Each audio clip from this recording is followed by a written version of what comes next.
Olá a todos, a gente vai dar início à nossa aula de hoje, tratando sobre mais um arquiteto pós-moderno norte-americano, tá? Que fez parte do círculo com Robert Venturi, tá? Com o Charles Moore, que é o Michael Graves, tá joia? Vou passar aqui para a gente. Então, Michael Graves nasceu em 1934, tá certo? E faleceu aos 81 anos em 2015. Ele faz parte de uma geração de profissionais que a gente tem estudado aqui, norte-americanos, que a partir dos anos 80, né, de uma forma mais incisiva, começaram a construir, né, o discurso teórico e prático do que a gente conceitua como pós-modernidade. Agora é interessante a gente observar a trajetória do Michael Graves, tá certo? Que a formação dele, como dos demais, também foi uma formação moderna. E também ele, como outros arquitetos, como Peter Eisman, como Richard Meier, certo?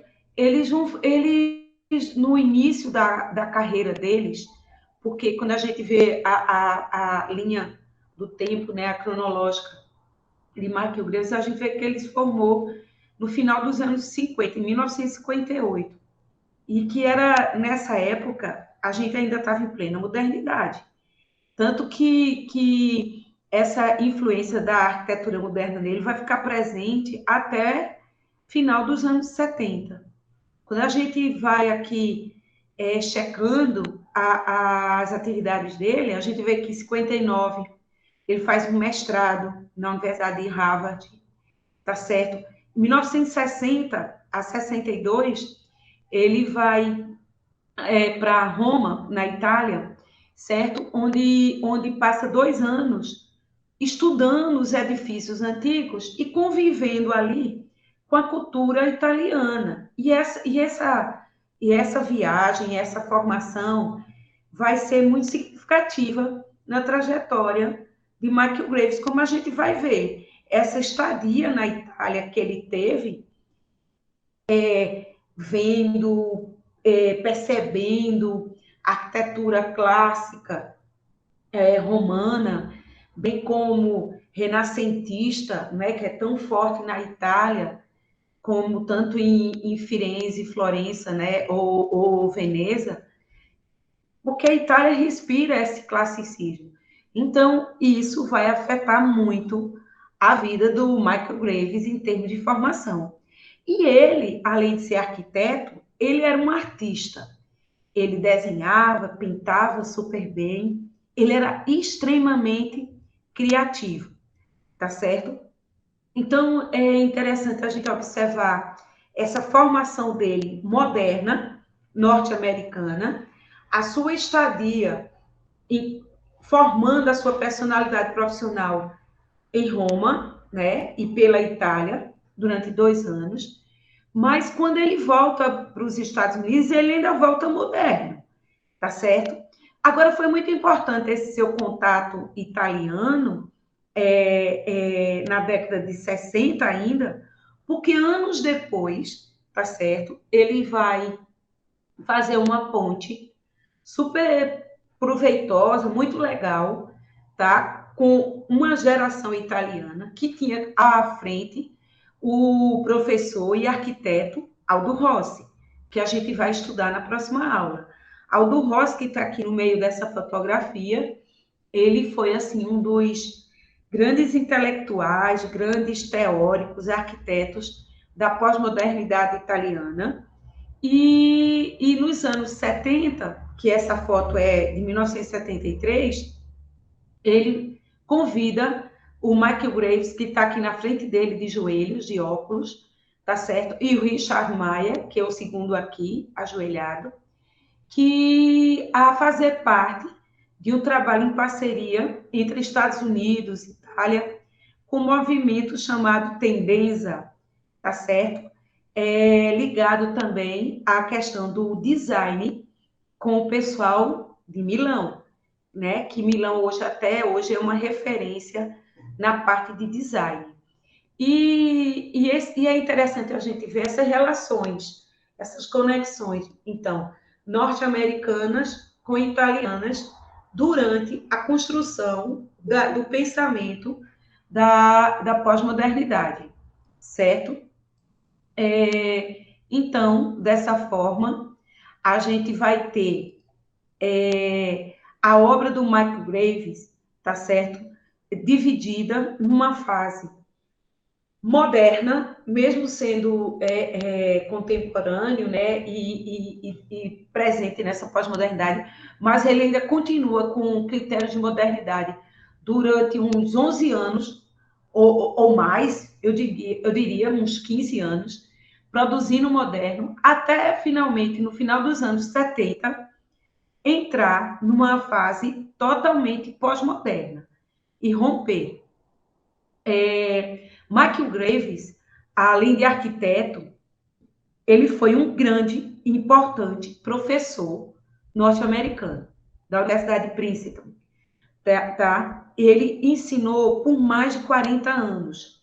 Ele deu aulas, tá certo? Então, assim, e do jeito que ele se dedicava à arquitetura, ao desenho, às artes, ao design, ele se dedicava ao ensino. Ele era um apaixonado pelo ensino. E ele dizia, uma frase assim que é típica dele, é dizer, se eu tenho um estilo, eu não conheço. Então ele negava, né? Ele se negava a se rotular ou a ser rotulado como um arquiteto X, né? Ele queria fazer arte, fazer arquitetura, desenhar, certo? E visitando alguns sites de universidades norte-americanas atuais, né? Eu vi o quanto ele é querido, né? Lá nos Estados Unidos, como ele é referenciado por Kent Frampton, por Peter Eisman, Frank Gehry, todos os grandes arquitetos contemporâneos citam, né, a importância do Michael Graves nesse cenário. E tem muitas coisas escritas sobre ele, né, pela trajetória, pelo tanto que ele foi querido enquanto professor e arquiteto e artista e design que a gente vai ver. E um deles, um dos trabalhos que resgata a obra dele, é esse livro publicado em Londres, né, que faz uma referência a toda a produção do Michael Graves. Aqui na capa do livro, a gente tem um dos seus desenhos para esse projeto que ele fez de uma ponte entre duas cidades que a gente vai ver daqui a pouco. Eu relacionei aqui alguns edifícios, certo? Que eu vou mostrar em seguida, para a gente visualizar, entre eles o Plotsky Residence em Nova Jersey, de 77, a Prefeitura de Portland, certo? A Biblioteca de San Juan Capistrano, e também uma coisa curiosa, assim, para essa geração, é que ele foi autor, junto com os colegas, de vários projetos para o grupo Disney. Então, na Flórida, a Disneylândia, que a gente conhece aqui no Brasil, né, e que é assim tão querida pelos adolescentes, né, para passear nos parques temáticos, tudo mais, em Orlando, na Flórida, foram a grande parte projetado por ele, né? E também a Disneylândia de Paris, que a gente vai ver. Então ele foi o arquiteto com outros colegas do grupo Disney durante muito tempo. Isso é uma curiosidade interessante, né? Da gente ver, quando chegar lá nas obras, eu vou comentar esse fato. Então, resgatando um pouco, assim, a trajetória de Michael Graves, é importante a gente ver a participação dele antes de ser pós-moderno, como arquiteto contemporâneo que prezava os princípios de modernidade. Isso é bastante interessante a gente observar, né?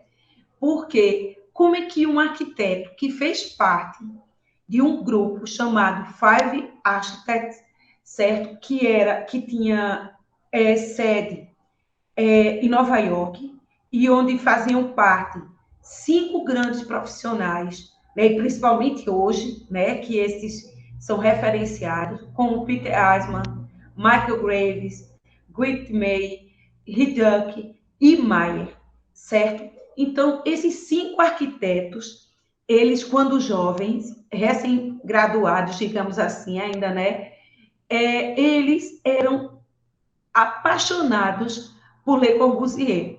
E o pessoal comenta que ele era tão louco por Le Corbusier, o Michael Graves, que ele mudou a assinatura dele para a assinatura ficar parecida com a de Le Corbusier.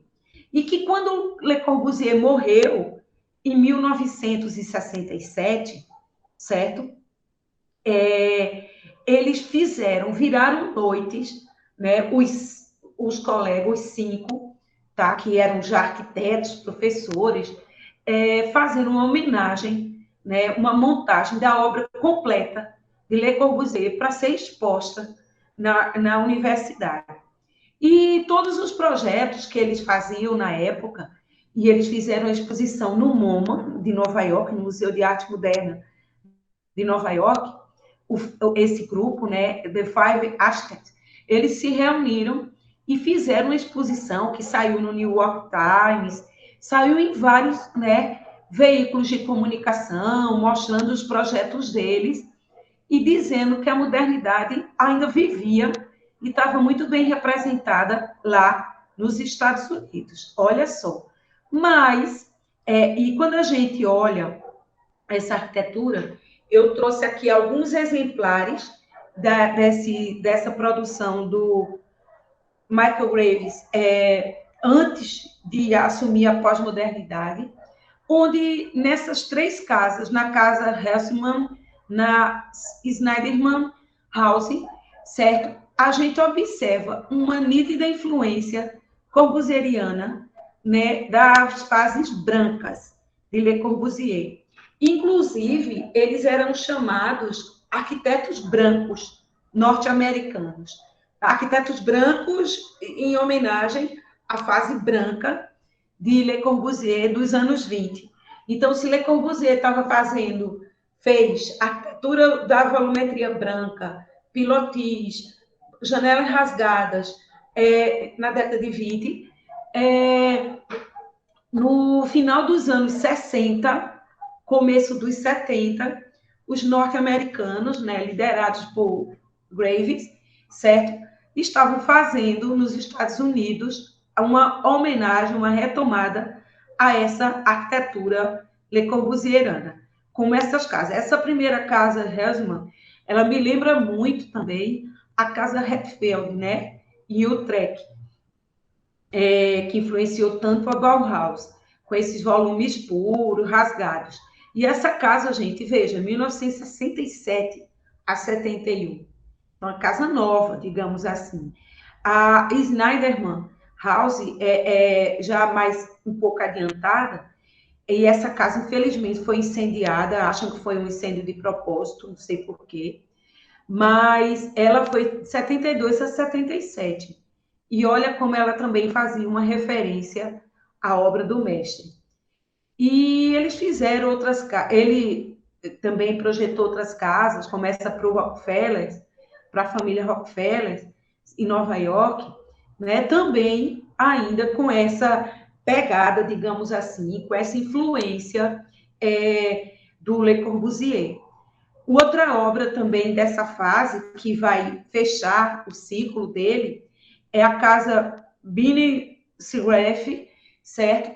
Que é de 1969 a 70 e pouco, onde também ele faz, né, esse jogo de volumes puros, recortados, também lembrando a arquitetura do mestre franco-suíço. A ligação de Michael Graves com Peter Eisman, que é outro personagem assim que a gente vai estudar, foi muito importante.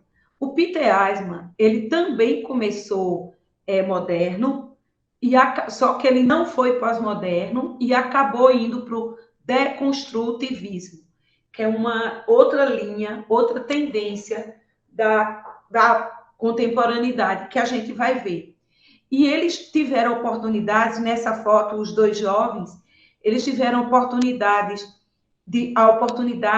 de trabalharem juntos na Universidade de Princeton, certo? E essa relação, né, deles também no escritório Five Architects foi super importante. Então, Peter Eisman e Michael Graves é importante a gente fixar essa relação, essa conexão, principalmente nesse primeiro momento. Mas aí, esse amor, esse vínculo com a modernidade, infelizmente, ou felizmente, não sei, ele se rompe no final dos anos 70, tá certo? Quando o Graves começa a projetar, a desenhar, a criar, né, dentro dos conceitos da pós-modernidade.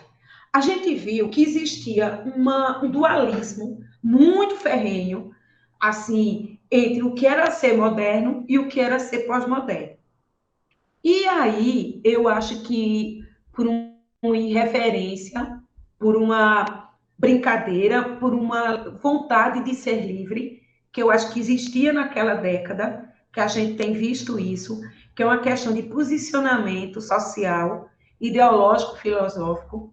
Graves opta por romper com a seriedade, com o classicismo moderno, apesar de toda a sua formação, apesar de todo o seu amor, apesar de todo o seu trabalho, e tende por uma pós-modernidade, certo? Historicista, mas que dialoga entre o neoclássico abstrato. Ele faz uma abstração do neoclassicismo. Por que isso? É interessante. Ele teve uma formação moderna. Se ele teve uma formação moderna, a essência dele era abstração. Ele passa um tempo na Itália, vê a arquitetura clássica, vê a arquitetura renascentista, vê a arquitetura neoclássica do século XIX. Então, ele traz esses elementos e faz uma reinterpretação, uma releitura na contemporaneidade. A gente observando esses desenhos dele, que ele fazia com lápis de cor, com aquarela, como eu disse, Michael Graves era um artista plástico também. Desenhava extremamente bem. O Michael Graves, eu acho que era genial, a gente pode dizer assim, né? Era muito criativo. E ele tinha um carisma muito grande, certo? Ele tinha um espírito leve, brincalhão, certo? Até travesso, como alguns amigos conceituam ele, certo? Ele, nesses desenhos, ele usa a cor sem preconceito. Ele usa a cor e, se vocês observarem, ele vai usar um módulo tão querido pelo mestre dele, que ele depois renegou, Le Corbusier, mas ele usa esse módulo presente nessa composição dessas fachadas, dessas arquiteturas, como vocês estão vendo. Nesse projeto aqui do lado esquerdo, que é da ponte Fargo-Muirado, certo? É muito curioso esse projeto. Ele liga duas cidades, certo? Através de uma ponte, e no meio da ponte é um centro cultural. Olha que interessante, certo?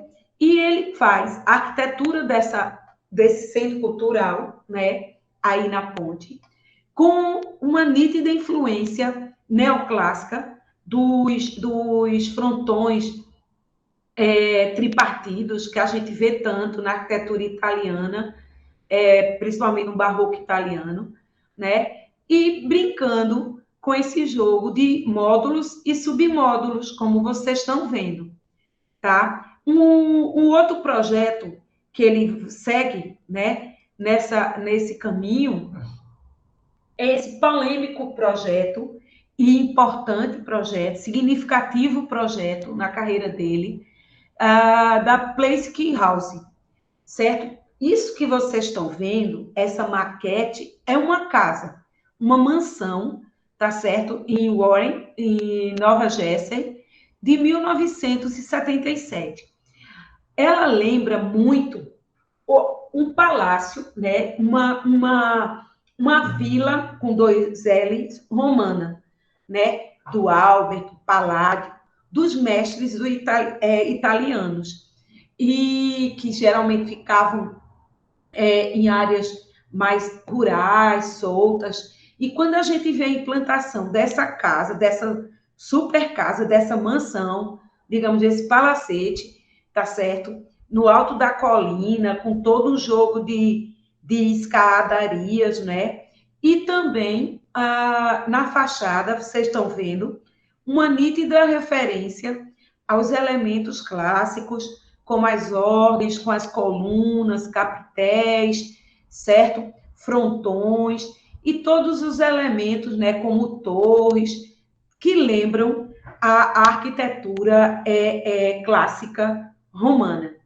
E analisando esse projeto da Place Key House, certo? A gente tem essa maquete e, como eu disse, ele passou 2 anos estudando arquitetura italiana. E aquilo ficou guardado nele, aquela influência, certo? Então, a casa romana com átrio, que é aquele poço como esse aqui que ele projeta, né? Um jardim interno de inverno com esse pátiozinho aqui, onde a casa girava em volta. Essa planta é muito romana, certo? A base dela é romana.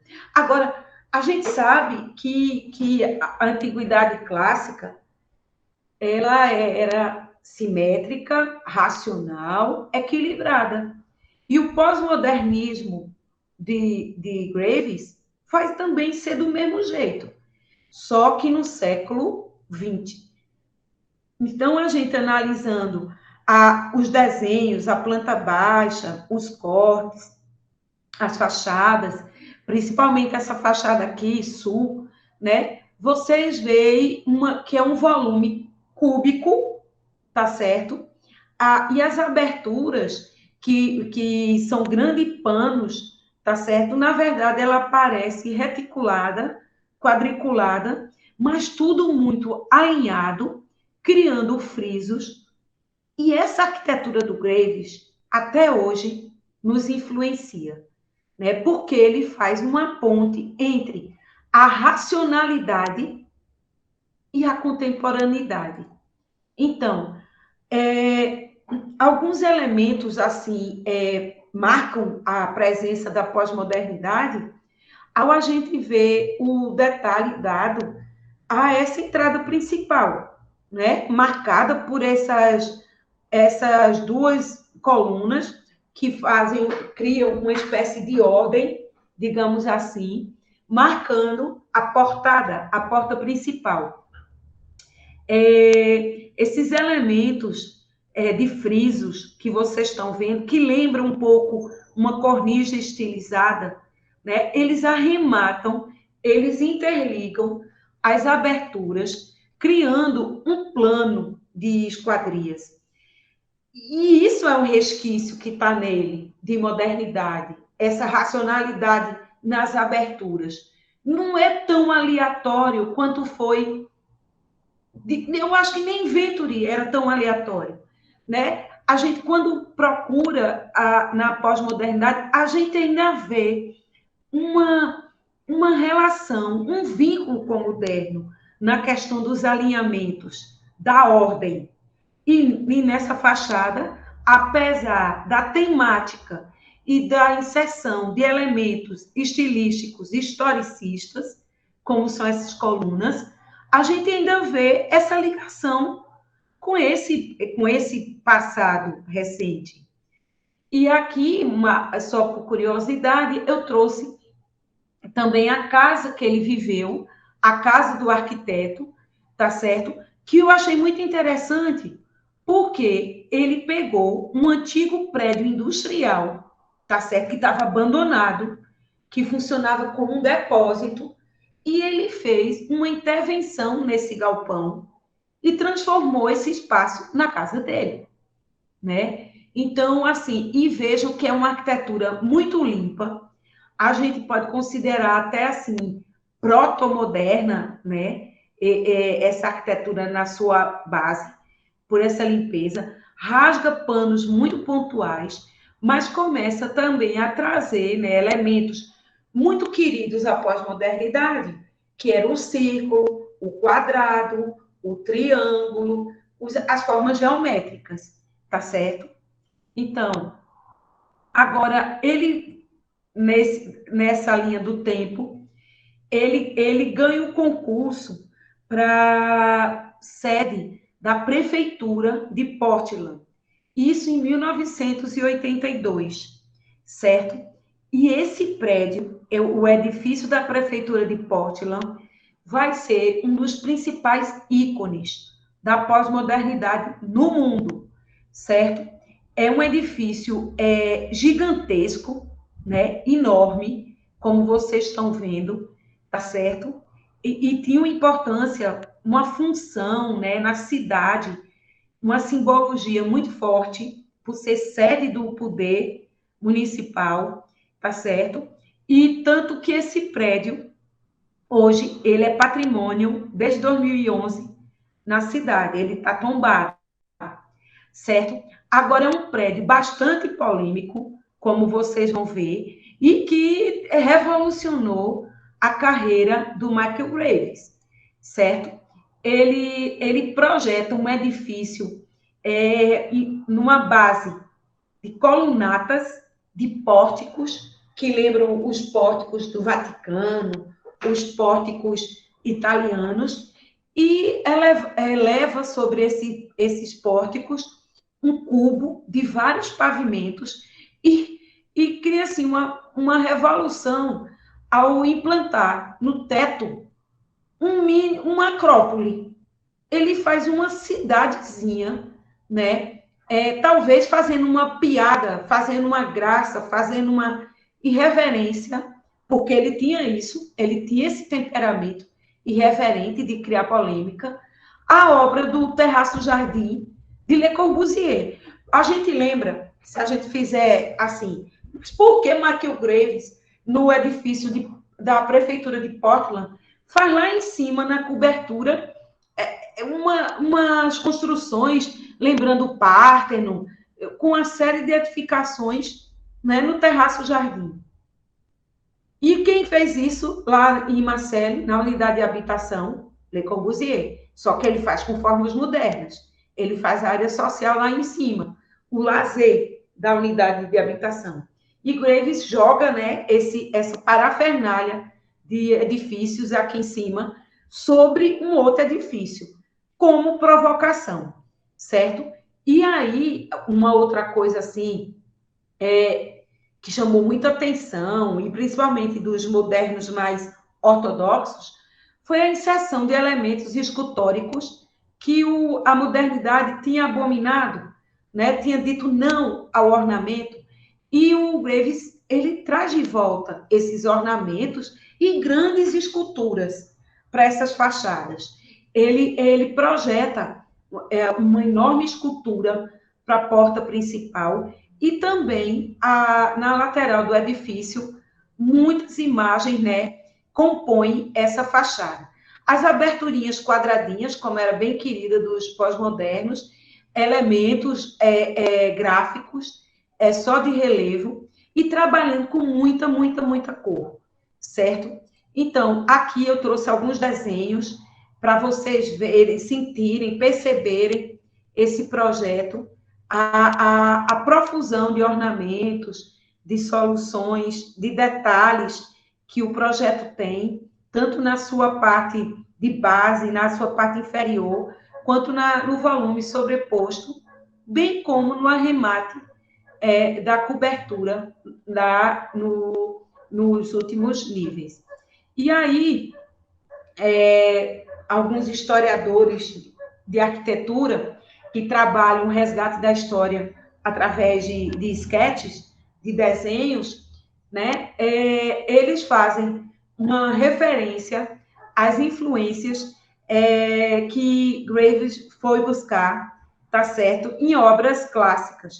Então, aqui, quando ele projeta, por exemplo, aquele centro cultural na ponte, tá? O Fargo Moor, ele foi buscar uma influência, tá certo?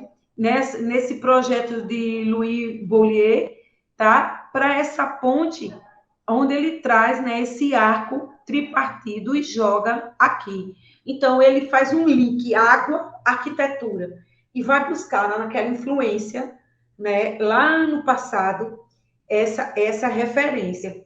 Interessante isso, né, no processo criativo dele. É um caminho. É interessante a gente pensar sobre isso. Outra influência que os historiadores também veem quando contrapõe a prefeitura de Portland, tá certo? A obras italianas, né, que a gente já estudou em Itaú, certo? Quando a gente vê o uso de cornijas, elementos da arquitraves, né, e dessas ordens com os capités, os fustes, trabalhados, que os pós-modernos também trouxeram isso de volta, só que estilizando. A planta, quando você olha a planta modulada, mas a planta modulada, como eu falei, é um clássico romano, grego, que o Renascimento retomou e que os modernos, que a modernidade clássica também, mas ele traz o Graves, certo, para o edifício de Portland, como a gente pode ver, e joga os cores de circulação vertical, elevadores, escadas de incêndio no centro da edificação, deixando a colunata, né, arrematando o edifício. Então, outros detalhes, a inserção da prefeitura na quadra, na trama urbana, a gente vê que os quarteirões lá em Portland são bem projetados, né, quadradinhos, e ele ocupa todo um quarteirão com esse grande prédio. Os recuos são pequenos, né, inclusive, eu li que teve uma época que o edifício, a manutenção estava meio complicada, a conservação dele. Mas me parece que nos últimos anos eles já estão fazendo a recuperação desde que ele foi considerado patrimônio, né? Porque a crítica depois rechaçou um pouco, porque quando a gente vê o uso de muitos elementos, de muitos revestimentos, sabe? E a gente percebe mais isso aqui. Nessa época, tá, as empresas de revestimento cerâmico em cores azul, vermelho, roxo, amarelo, ele jogou sem piedade. A cor foi assim usada. Agora, gente, o problema essas cerâmicas, naqueles anos, usava cerâmica 10 por 10 nas fachadas. No Brasil, a gente teve isso, só que tardiamente, mas teve. E o que acontece? Com o tempo, essa cerâmica, ela começa a soltar, a ter problemas patológicos, das juntas, de rejuntamento, né? E mesmo a insolação, a amplitude térmica, e você conservar esses grandes panos cerâmicos no decorrer dos anos é meio complicado.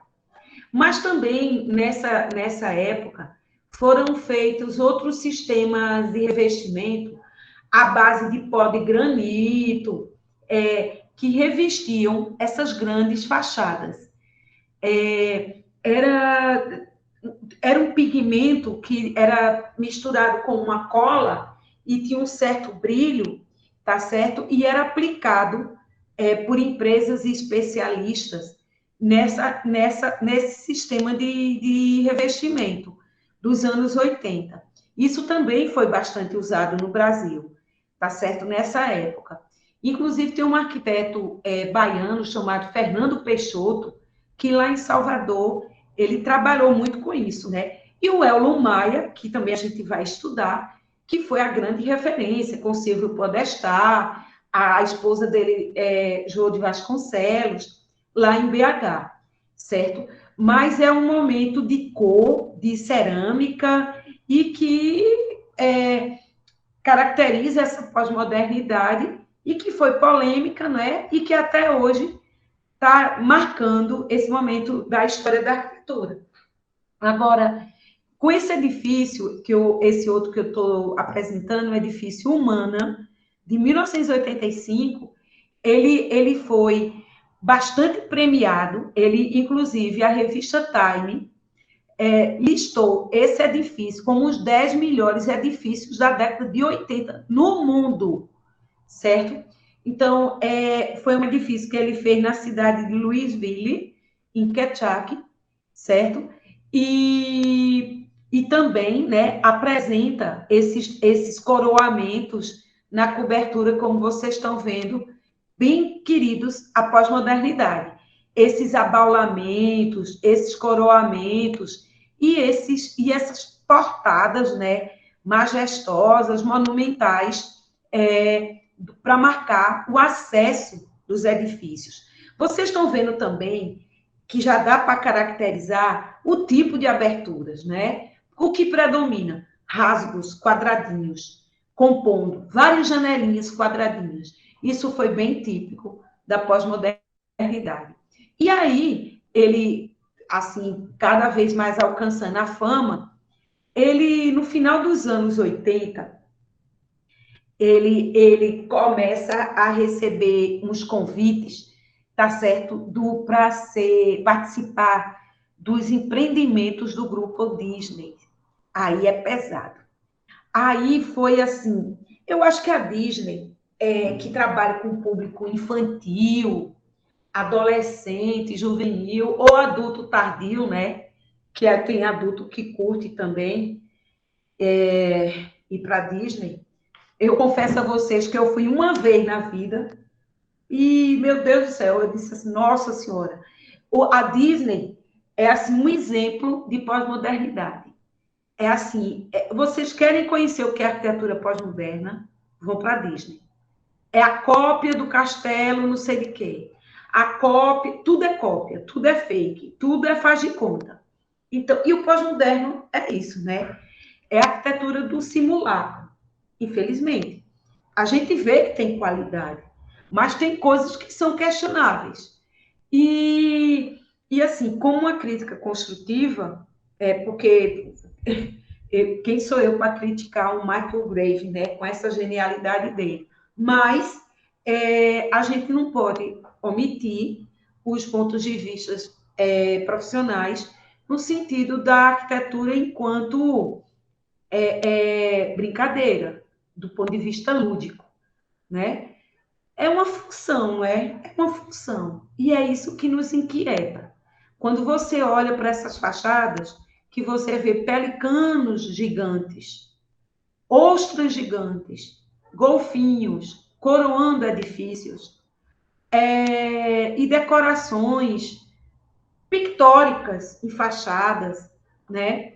Essa arquitetura da brincadeira, né? Do lazer, é o que é a Disneylândia, né? É o que é o grupo Disney. É uma arquitetura cenográfica. É isso que a gente tem que entender.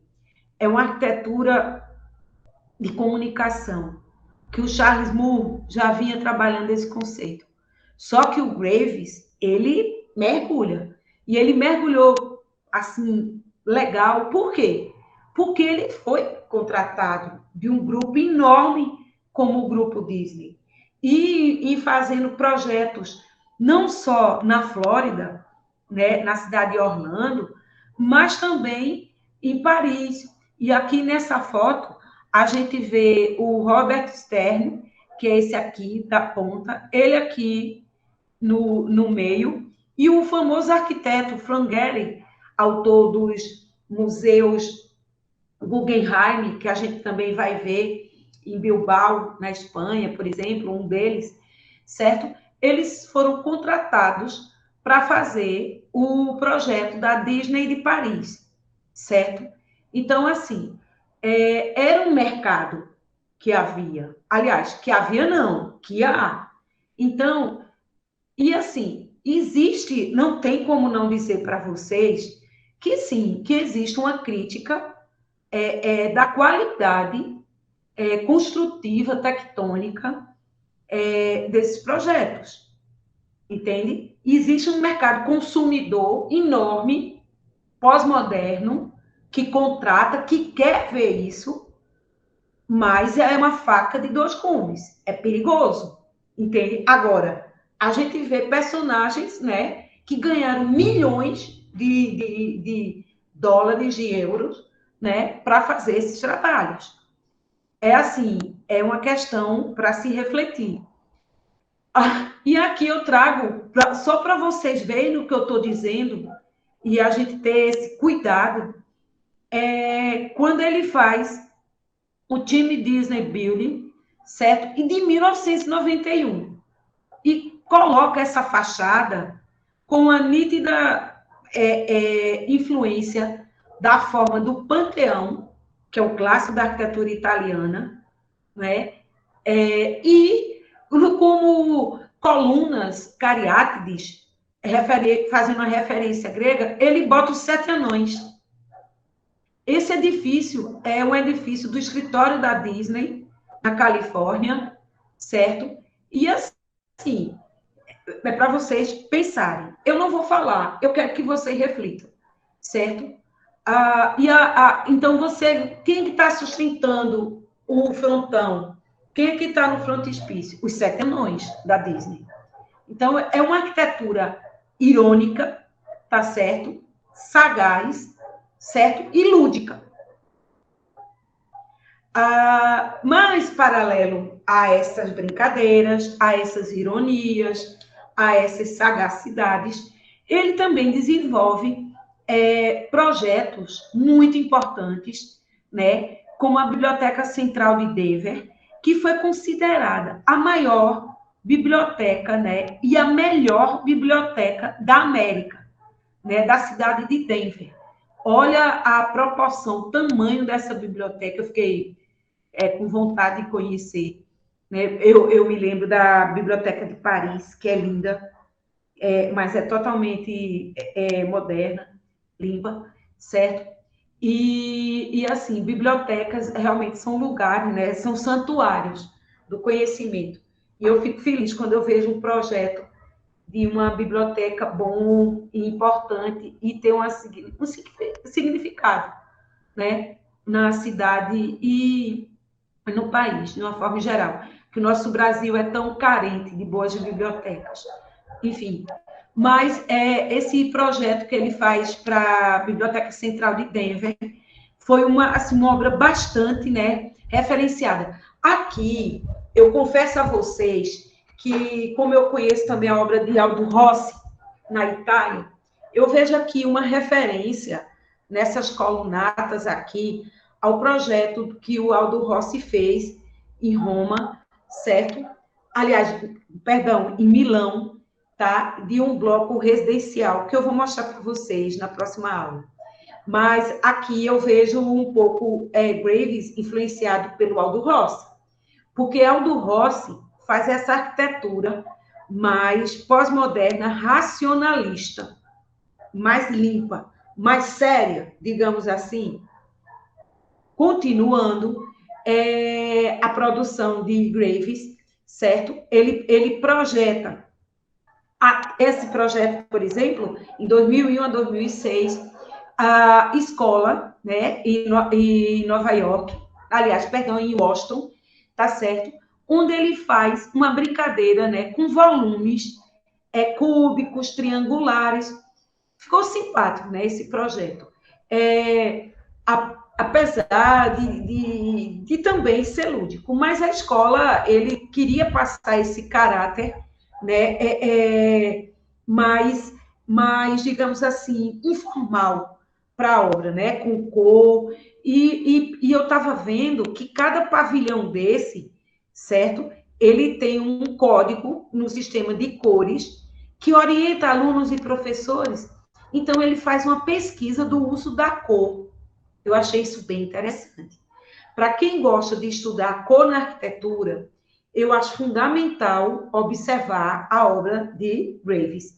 Eu acho que ele, por ser artista plástico, né, ele tinha essa busca, né, da forma e da cor. Agora acontece uma tristeza na vida de Graves, certo? Em 2003, certo? Ele ficou paraplégico. Ele teve um problema na medula óssea e ele, os membros inferiores, né, das pernas para baixo, ele não sentia. Então, ele fica cadeirante. E esse momento na vida do Graves, ele estava com 60 anos, não, ele estava, deixa eu ver, 2013, ele morreu em 2015, ele estava com 60 e poucos anos. Ele fica paraplégico. E isso foi muito difícil para ele, para a cabeça dele. Ele engorda muito, né? Porque ele já não pode se exercitar, não pode ter uma vida tão ativa. Mas ele não parou de criar. E, pelo contrário, ele pegou essa deficiência que ele adquiriu, certo? E daí começa a ser um arquiteto que vai ter um papel muito importante na parte de PNE, para portadores de necessidades especiais, ele fazendo os exercícios, indo nas clínicas e tudo mais, ele observa que os equipamentos não estavam bem desenhados, que faltavam, né? Então, ele começa a lutar pelos portadores de necessidades especiais e a projetar soluções para eles. Eu achei isso bem legal, certo? E, inclusive, um dos projetos para quem queira estudar Graves enquanto interferência nessa área de acessibilidade, né? Que ele foi importantíssimo. Ele cria casas para os soldados norte-americanos que retornavam de guerras, tá certo? Como essa em Virgínia, tá? Ele projeta as casinhas para os militares, tá certo? Que ficaram com deficiência, toda correta, toda sinalizada, com banheiros, cozinha, quartos, casas acessíveis. Isso muito, muito legal, essa pesquisa dele. E também com avanços tecnológicos, monitoramento de vídeos por câmeras. Então, assim, eu achei essa informação bastante importante na trajetória do Graves, certo? E recente, né? Recente, 2011, 10 anos atrás. E, assim, eu acho que é um tema para os alunos que queiram estudar melhor soluções de acessibilidade, né? Olhar essa produção do Michael Graves, certo? Agora eu vou mostrar para vocês um lado do Graves fantástico, né? E que, assim, é apaixonante, tá certo? É o lado dele, designer. É por isso que eu digo que o Graves era genial. Ele era inquieto, ele queria desenhar, queria criar, queria produzir, né? E como ele disse, ele não queria se enquadrar em estilo, ele queria fazer. Como ele disse, se disser que eu tenho estilo, eu desconheço. E nisso, olhando essa produção de Graves, chegar a essas peças de design que ele criou para a Alesi, que é uma marca italiana, certo? De design. E me lembrou um pouco, né? A Bauhaus, a gente que estuda o design e a relação com a arquitetura, quando eu vi essa coleção que ele projetou de utilidades domésticas, né? para o grupo Alesi, eu fiquei encantada com a qualidade do desenho, né, as formas puras, e ele traz os elementos da pós-modernidade em pássaros, no bico da chaleira, na cor. Então, a xícara, os bules, as jarras, o açucareiro, o paliteiro, o vinagreiro, a chaleira virou uma obra de arte. Até hoje, essa chaleira é produzida e referenciada. Foram mais de 2 milhões de vendas desse produto. E ele, assim, ficou com aquela ponte com Milão, né? E também o lado de Graves como design é outra área que a gente tem, assim, para explorar. É por isso que eu digo que ele era genial, né? Porque além de arquiteto, professor, super bom, design, pintor, o cara genial. Então, essas peças, como vocês estão vendo, né, super lúdicas, né, e chama a chaleira de aço inoxidável, é a chaleira 9093, tá? Da coleção dessa marca italiana chamada Alesi, que contratou vários arquitetos que trabalhavam também como design. E ele ganha notoriedade também na América do Norte por esses desenhos, e ele vai trabalhar para a marca Target, certo? Fazendo para essa grande marca norte-americana também uma série de produtos, mais de 2.000 itens, minha gente, mais de 2.000 itens, cafeteiras, torradeiras, mata-mosca, tábua de passar roupa, chaleira. Olha só a cabeça do Graves, né? Projetando, e ele trabalhou para essa grande marca, que tipo uma Tok-Stock norte-americana, tipo a Etna, aqui no Brasil, tá? Que produz materiais, elementos de design em série, e isso se deve a Bauhaus, como a gente estudou, nessa produção do design em série com qualidade, arte, artesanato, criatividade. E aí o Graves, até 2012, 3 anos antes de morrer, ainda estava projetando para o Globo Target. E também, né, criando telefones, tudo mais, como esse, que é super bonito, né, o design. E ele, assim, ele é considerado, tá certo, um dos designs mais importantes do final do século XX, tá certo? Com algumas dessas peças que eu mostrei, tá? E com esse telefone que, assim, vendeu, né, como os produtos mais marcantes de toda a empresa Target, né? Pela sua forma arredondada do fone, o design, os pezinhos, as cores do aparelho, tudo feito muito meticulosamente. E, assim, para concluir, eu trouxe algumas imagens dele como artista, né? Porque eu acho assim que a gente tem que valorizar esses personagens pelo legado, o conjunto da obra dele, sabe? E eu acho muito legal ver que, mesmo na pós-modernidade, a arte continua e continuou muito viva, né? Na figura da maior parte, arquitetos e professores. Eu acho também isso importantíssimo. Professores, 40 anos, 40 anos dando aula, fazendo pesquisa, ensinando arquitetura, desenhando, projetando, criando. E ele, numa matéria da Architectural Review, que é uma revista super legal, certo? Ele foi capa dessa revista, tá? E fizeram esse desenho, né, com ele na capa, onde ele ele vestido com a roupa do Portland, né, da prefeitura de Portland, daquele projeto que eu mostrei, e as cores tão marcantes nele, não é?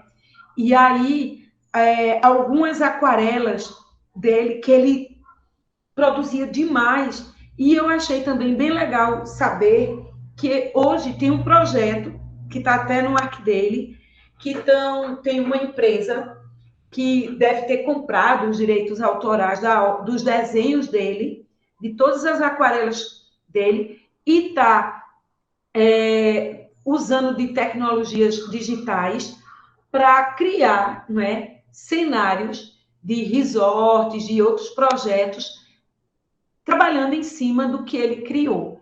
Então, aqui vocês veem uma dessas aquarelas, olha essa que linda, né? Onde ele idealiza um cenário, e ele foi arquiteto de cenários, né? Na Disneylândia, a gente vê muito isso, na Disneylândia da Flórida, essa que eu visitei, a gente tem algumas praças temáticas assim, né? E ele esboçava, ele fazia tipo um storyboard antes de cada projeto, né? E essa empresa hoje está fazendo uma releitura dessas intervenções, dessas criações de Michael Graves, tá certo? Então, gente, é isso. Eu quero que vocês fixem, né, essas informações sobre o Michael Graves. Vejam esse lado dele, artista, criativo, design, didático. Ele não escreveu muito, ele não foi como o Charles Moore, nem como o Venturi. Ele era mais de praticar, de desenhar, de fazer, de inventar. Eu não sei, eu deixo para vocês as reflexões sobre a validade do trabalho dele junto ao grupo Disney, de fazer uma arquitetura lúdica, que a crítica não é muito favorável, né? No meio teórico, digamos assim. Essa arquitetura pós-moderna foi vista com muito preconceito, né? E é vista ainda. Mas eu acho que a gente tem que saber separar as coisas, né? E entender os momentos, os porquês, as causas que levam um profissional genial como o Michael Graves a fazer projetos como a sede da Humana, tão legal, e de repente fazer um resort daquele tão temático, tão, né, assim, lúdico para o grupo Disney. Então, assim, são reflexões e eu acho interessante que cada pessoa tire as suas interpretações sobre o personagem, né? Tá bom? Então, a gente fica por aqui e vamos para as perguntas internas, beleza?